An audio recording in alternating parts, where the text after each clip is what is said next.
What is up, fellow thermonuclear AFers? I am Dan Favale coming at you with what is going to be the big, long-awaited what if project for the Hardwood Knocks podcast. Very quickly, before I explain to you what it is and what you're going to watch in the forthcoming clip, please remember to subscribe to this YouTube channel. If this is your first time checking us out. Like and comment on our videos. Help the algorithm love us back. It means a lot. Your subscription is the most important thing. Hit that subscribe button. And again, it will genuinely mean the world. We begin with the Chicago Bulls. And I spoke with Morten Stig Jensen from TV to Play and the NBA podcast for this. He ended up disagreeing with my moment. But, let's just start this off. What if Michael Jordan never retired the first time? What if Derrick Rose never tore his ACL during the 2012 playoffs? What if we were all spared from the three alphas era? What if the organization had mercifully moved on from the Gar Forman and John Paxson front office regime, unaffectionately known as Garpax, much sooner? Those were the flashbulb moments that first went off inside my mind hole when brainstorming for the Chicago Bulls. But Mort, he came up with something different. He disagreed. This is what he wrote to me. I'd like to go back to the 2017 NBA draft when the Bulls decided to trade Jimmy Butler after inexplicably pairing him with Rajon Rondo and an aging Dwayne Wade the season before. Because every time you set up your star player to fail, you've got to do it, right, Garpax? In the trade, Mort continued, the Bulls also inexplicably forked over the 16th pick in the draft to the Minnesota Timberwolves.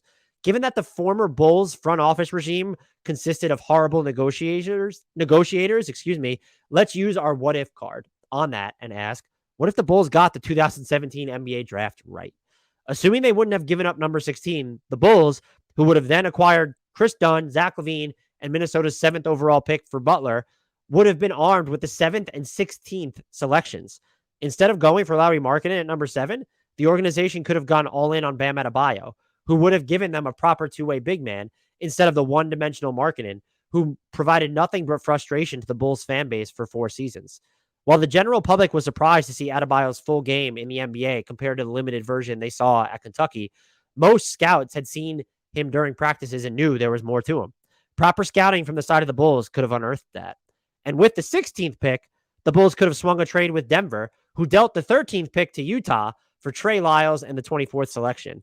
Relinquishing the 16th pick in that trade, as well as Denzel Valentine, who still had hope in 2017, for anyone who was wondering, would have been a far more attractive package and allowed the Bulls to pick Donovan Mitchell for themselves. If Denver wanted Bobby Portis and Nikola Mirotic instead, so be it.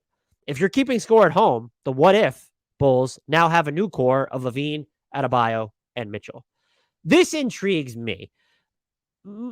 Jensen also noted that Mort also noted that the Bulls cash consideration to their way out of the number 38 pick in this draft, a selection that could have technically been used on Dylan Brooks, Isaiah Hartenstein, Monte Morris, or even Thomas Bryant. My issue here is this is a complicated set of transactions that no team probably hits on in full. It's also a worthwhile vortex to journey down, knowing the Bulls extracted plenty of championship equity from MJ and that pre-injury D Rose always would have ran into the big three era heat. It sort of makes the idea that they got this 2017 draft wrong hits that much harder. What would be your biggest what if for the Bulls? Let me know.